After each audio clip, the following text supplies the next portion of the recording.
Anybody new here tonight? Guys, welcome. It's the last one of the season, but hopefully you'll join us in September. So yeah, tell your friends.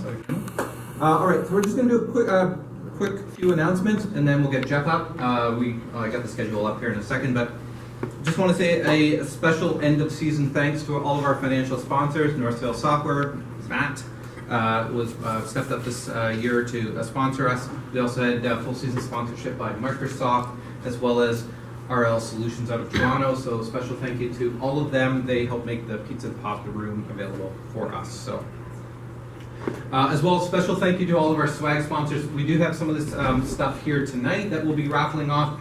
I also have t-shirts and other stuff. I cleaned out my closet, so hopefully majority of people will go home with something, which would be nice.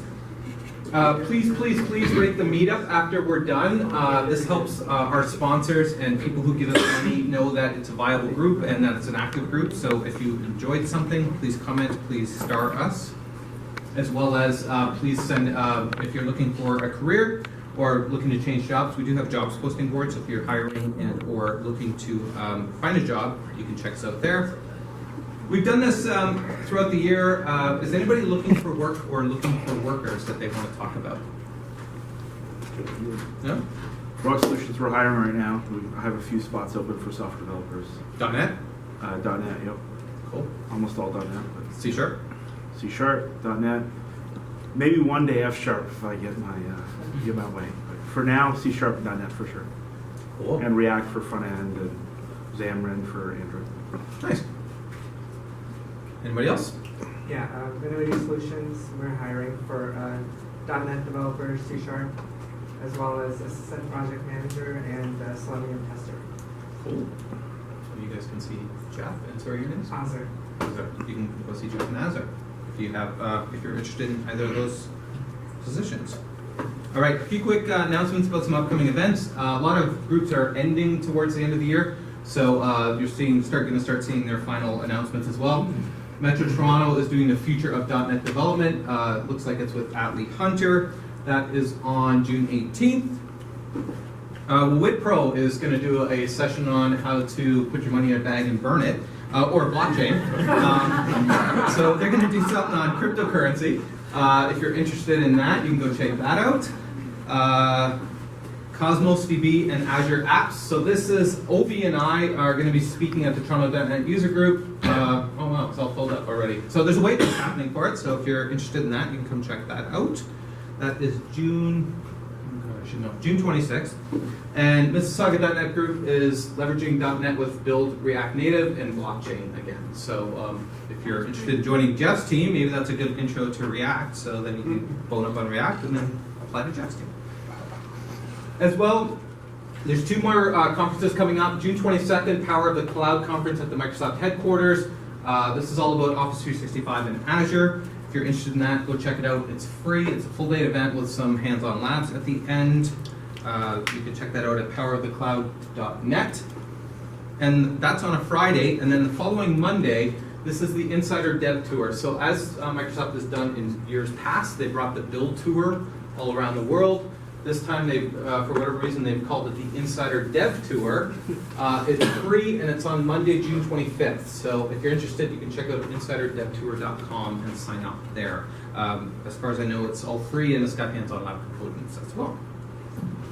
So, without further ado, these are our speakers for this evening. We're going to kick it off with Jeff Dutra. He's going to talk about team dynamics. I'm assuming that that's dynamics about teams, not team dynamics, right? We'll see, man. Okay. Well, we got a dynamics expert here, so if I feel inspired, I may change it. Okay. Jen is going to talk about branding you.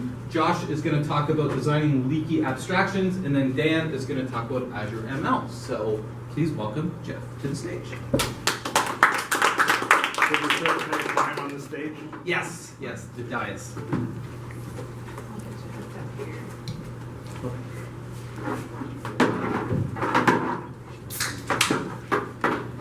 You're welcome.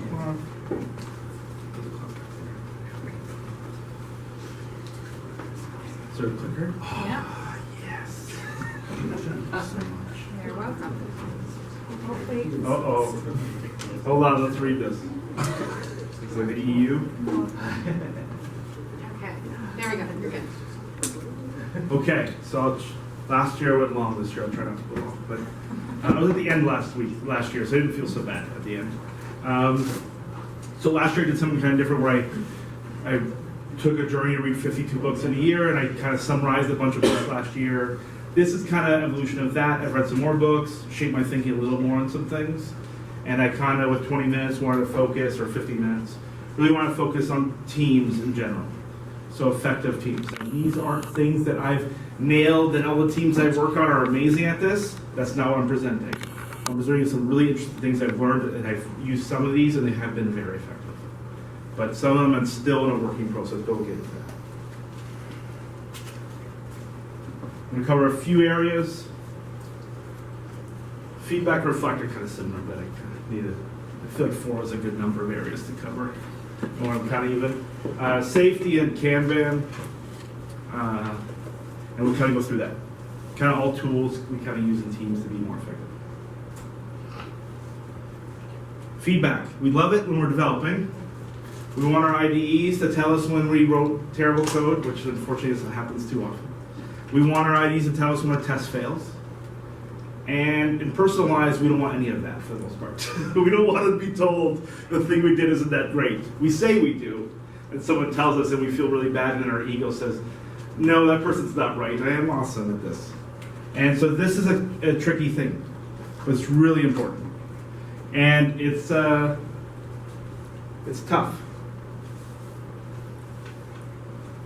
Can be intimidating.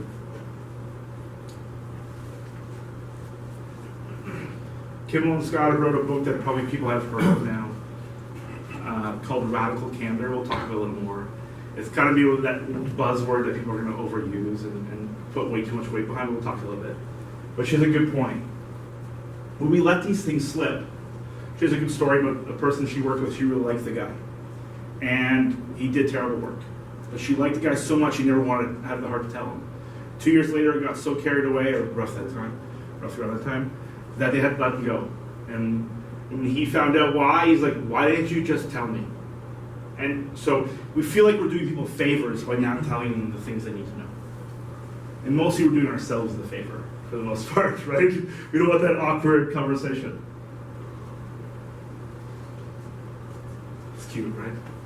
It's a guinea pig. You'll see why.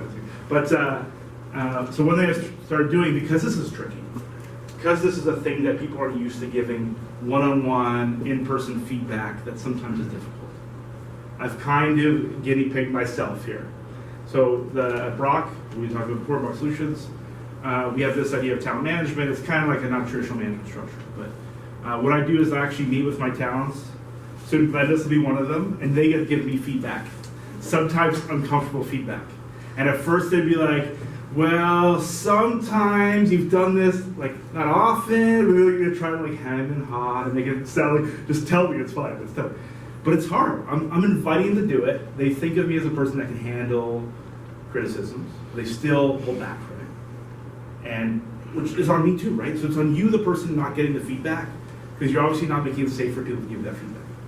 And so I had to look at myself a little bit in the mirror and be like, I thought I was making that obvious to people that I'm good with it. But obviously I haven't, because no one's really been giving me that much unless I ask for it. So be a guinea pig. Let people do it to you first. It still hurts though. It's nice to pretend like I can take this, but it's still like sometimes you're like, yeah, I see what you mean there. I see what you mean. And sometimes you just gotta hold up. The other good thing is, if you're gonna give someone some feedback, maybe ask them first if they're cool with it. Because not everyone is comfortable in that situation, or if they just had a tough meeting and they feel really stressed about it. The first thing they probably don't want to hear is some person they've barely ever worked with tell them how they said too many times. That's probably not a good thing. And we'll get into the radical candor thing in a second. Don't use sandwich techniques, please. Don't do a negative, positive garbage. Like the positive, negative, positive thing, because what happens as soon as you tell someone that first negative, they're not even listening. They're like, okay, I'm waiting. Or waiting, I'm waiting to hear the positive, waiting for the negative now. And what also happens is some people don't even listen to the negative. So they'll hear the positive thing you said to them, and that's all they'll remember. So it's really a mixed kind of signal. So be very careful, and you sound formulaic, and it sounds like you don't give a shit. Or you don't care. Use proper language. There's a book called The Culture Code. There's a book called Talent Code by the same guy, Daniel Coyle, that talks about how these great coaches, and I think I talked about it last year, but one thing about his culture, he's taking that idea to culture. If you have to say something negative, please make it in person and not in front of a crowd. Seems obvious. Like, this stuff is not like earth-shattering things, right? But some people will say that in a meeting, they'll just kind of like totally disregard what that person did. And they think, rationally, this is the right way to move it, so I'm going to make my point like that, right? Because we're all rational beings as humans, right? Of course we're not. So deliver the negative stuff in person seems like a really obvious thing, but only deliver the negative thing. Don't confuse it. And again, it could just be the way you do it could be constructive. There can be lots of ways to do that. Lots of skills there to do, but so Robert Care talks about this. So if you care about the person and they know you care about them, it's easy. You don't want to be this obnoxious aggression in the software industry. We have one or two of those people kicking around, I think, right? Where they're like, I'm the smart guy, I'm going to show you the smart way of doing this. I'm going to tell you how dumb you are and what you just said. You know those guys. They're great on code reviews. And so we think like, okay, so what happens to them is we tell them, hey, you're being jerks. You know what they do then? They stop giving feedback. So at least they were giving you feedback. They were challenging directly. So no feedback is actually really bad. Feedback from a jerk is actually slightly better in a weird way. Because it sounds so counterintuitive, right? Because you want to be like, I'm just going to be the nice person, right? It's like, your zipper's down, right? Your zipper's down, you're in a stand-up? Okay, good. So like, that would have been fun. They would have been like part of the thing. And the zipper's down, and the person doesn't say anything because they don't want to be like, make you feel bad. And now you just walk around the office for another hour with your zipper down. So it would have sucked for the person in front of 5 other people to say, hey, your zipper's down. Everyone laughs at you, right? And that's like an awkward situation. But guess what's worse? Stop telling the person to begin with. Now, I'm not saying that you should be obnoxious aggression. Like, that's not the end result. But what happens to these guys when we give them that feedback is they go to the middle of insincerity. So they actually no longer give you feedback anymore. But they're judging you harshly when you're not around. They're saying stuff that's really poisonous. They're just keeping it on the radar so they don't get in trouble.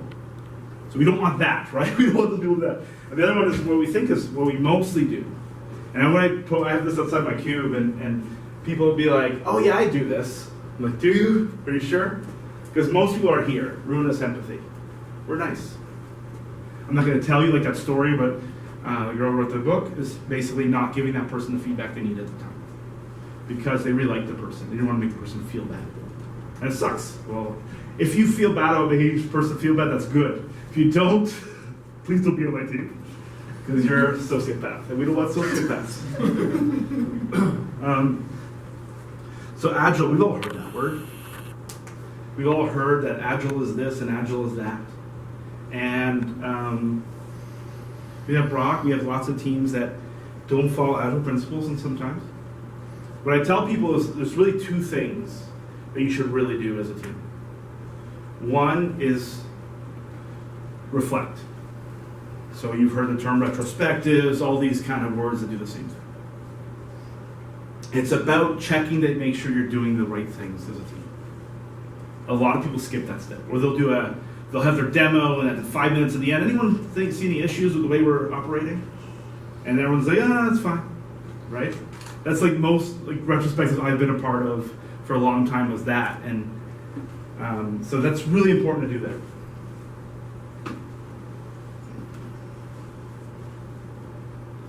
When we reflect and we make changes, we want to know if they're effective.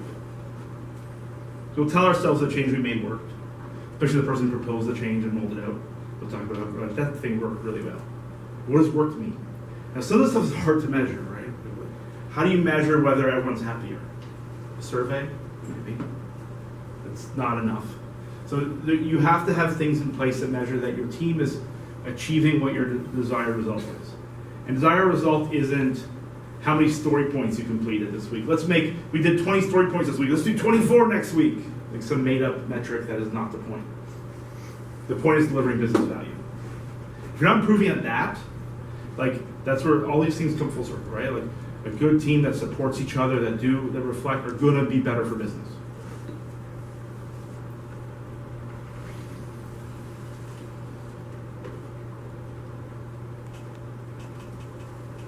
In the lean enterprise, they kind of do a lot of research on companies to see what separates the really good ones from the not so good and the poor ones. And it's constantly evolving. What works for one team in one situation, that's why like end of project team reviews aren't that useful. Because it's gonna be a different team next time, different people, different problem you're solving. So the same countermeasures will not necessarily work. In fact, rarely work.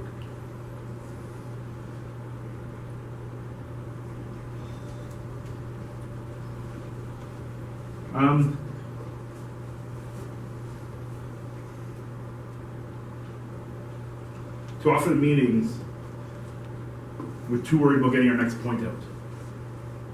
We're too worried about solving the problem that person's raising before understanding the problem. So you're not being inquisitive, you're not being curious, which is tricky because what we found recently is I started facilitating other teams like retrospectives, and I have no skin in the game because I'm not going to be like, oh, why that didn't work was because of this. I'm just facilitating. So I'm willing to like dig in on that. I don't know that's a sacred thing that no one wants to talk about. So I'm like, I'm just walking in. Okay, what's that about? And they're like, and people get a little quiet. Like, oh, okay, I've stumbled on something. But those are usually the most important things to stumble on. So if you're a leader of a team, and people are saying, oh, this team is not working effectively, and your ego starts getting up in the way, saying, hey, that's me. Oh, here's why, because the customer wasn't clear on this thing, and excuses come out. And it's just ego. Ego gets the better of us all the time. So be curious, ask questions, and wait. If you think you have a solution, to hold off. Ask more questions first. This is brilliant. And when I say these things, I don't want you to think like I do this really well. Like I'll do it all the time where I'm defending something, I'll be like 20 minutes later, I'm like, why am I arguing so hard on this? Like, what is it about this? I'm like, because it was my idea. That's why I'm arguing so much about this thing. You'll catch yourself. And if you never catch yourself doing this, you're probably not reflecting enough in the moment, which is hard to do. Because that person's arguing with you, you're like, okay, what do I gotta say next? What is the right thing to say to win this argument? Those are poisonous to the conversation. Again, we talked about the feedback thing. If people don't feel safe to give you harsh criticism or criticism in general, they won't do it. If people don't safe to be their true selves at work, they won't give you their best. It's just things like that where you have to create environments. And again, not saying I've done amazing wonders there on that. It's a work in progress, as most companies are. But it's really important. You can see the difference, where it's people don't want to share things, or people, I'll notice, they'll like criticize things. They'll talk to each other about the team. I can't believe we're doing this. I can't believe we're doing this, but no one's doing it with leaders around. No one's doing it as a group around, because it's easier. Just tell that one person because they're sympathetic to your view, right? All that stuff.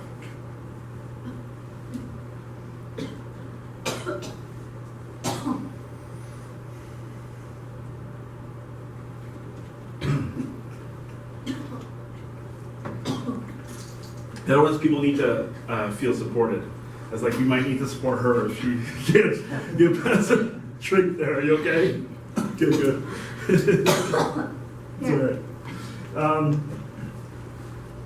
If we don't feel like we belong to a team, we leave that team. As most people say, you don't leave your company, leave your manager, or whatever ways it does the same thing.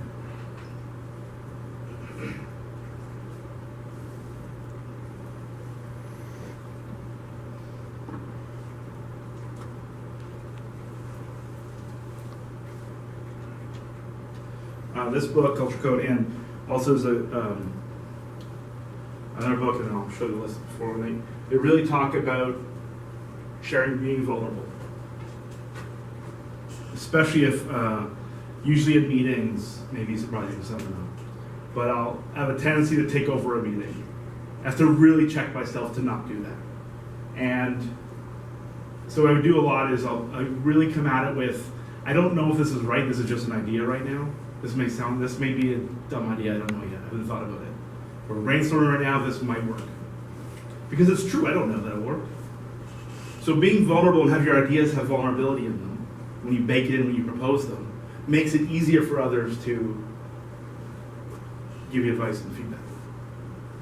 Where if I come up with this great plan, I'm super excited about it, propose it to you and you tell me, yeah, I don't think it's gonna work, you're less likely to do that if you see this person who's like worked hard on it, has their presentation already. So we all heard of Kanban, I assume. Anyone not hear of Kanban before? Anyone hear of Kanban? Oh, right, so a lot of people have not done either of that binary answer. Okay, good. So for years, Kanban has become like a lot of the cool thing to do. And it means a lot of things to different people. And some people combine it with other methodologies like Scrum and all those things that are still kicking around. And with anything, like I said, there's 4 areas mostly. It's what are the biggest things you're trying to solve? And what I like is the biggest things are visualize your work, understand your workflows, make sure everyone understands them. That's like the biggest ones to me. Whether you meet every 2 weeks and discuss story points, or if that works for you, great. But to me, it's like some of these things are big. So unknown dependencies on projects. Where you think you have a view of the project, but you don't ask enough critical questions up front. They come in and they bubble up later, or it's like, oh, I didn't know we had to deal with a third-party service we never talked to before that has no documentation, but I gave you an estimate on it anyways, right? Like, those things are hard. So you have to do many things to find them. They're not easy to uncover, but they're really hard to uncover if you don't look. But they really can kill projects. Couldn't find a good picture for it that was appropriate for this audience. It's a work in process. Some people call it work in progress. Having 14 JIRAs or tasks assigned to you is probably not a good thing. Mostly not. And it doesn't flow across, because you can have, if you're halfway done, developer, 90% of the way done, 10 different tasks, you're 0% complete all of those tasks. You're not complete. Like, you could say you're done, and everyone's like, I'm 95% of the way there. No. 2 weeks later, 82% of the way. How do we lose percentages? Right? How do we lose percentage? And agile about breaking things down, moving it across. Like that's it, right? Smaller chunks, but getting it done. Not too often people are like, I gotta wait on that person, so I'm gonna start on this next thing. You get into it, you stumble, oh, I gotta wait again on that other person. All of a sudden there's like 6 things that are in the middle stage of waiting on someone. That sucks. And you don't know how far you've done in the project. You haven't completed anything. You haven't proven anything to anyone. You haven't shown anyone what you've built. All you have is, the screen's kind of done. Just don't click on the search button. Don't do a negative time range. It's fine. Everything's okay. Unplanned events. You're on a team. Something comes up from the last team you're on. Now you're off back to the other team for a month. Things like that. Where you don't visualize all these things and where the possible, okay, Jeff, he's on your project 20% of the time, right? It's like, wait a second, that means 0% of the time. Like, we know it, and that 20% is actually sometimes worse. And so they get interrupted, other things come up. The other one is priorities. We don't communicate priorities to our team.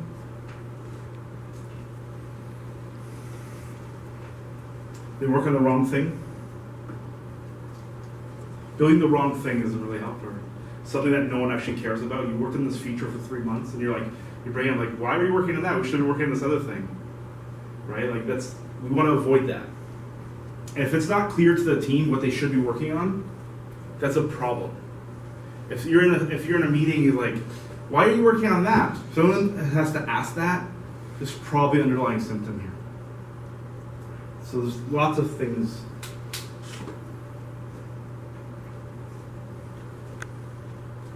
Remember all those tasks you never finished? Yeah, they're rotting away. So maybe some other developers are going to come by and be like, what is this thing? Oh, that's that thing that was 90% done a year ago. That happens a lot. I wish it didn't happen. Especially when the person has to come and deal with that. There's not even a door on it. I don't know. That's it. I'll finish. These are the books that really did that a lot for me here. Reinventing Organizations is really an interesting book. It talks about how he takes like an evolutionary look on organizations and where they're at in certain points. On how some companies really got good at, let's get the best ideas and all this stuff like that, and those will solve all our problems. Where a lot of these companies now, it's about supporting, giving people autonomy, but not like pretend autonomy, where it's like, you can pick anything you want as long as it's C#. Right? Like, it's like one of the, like, right? It's like, you can whatever C# you want. It's up to you. So it's, the culture code's really good. And Randall Candor, the thing to worry about is people will get the wrong message from that. And you get those really aggressive guys in those meetings really sharing things they probably could share in a better way. So we have to educate the group on it like that, and if they can't be educated, you have to do what we can to get these people out of companies. Because you give them the chance, you give the feedback, and if it doesn't work, then you gotta do something because they're poisonous. And Making Work Visible is really good. If you understand the basics of Kanban, it's a really good book to do because it really talks about how to find the problems in your project, in your team, and so forth. And that's it. Thank you.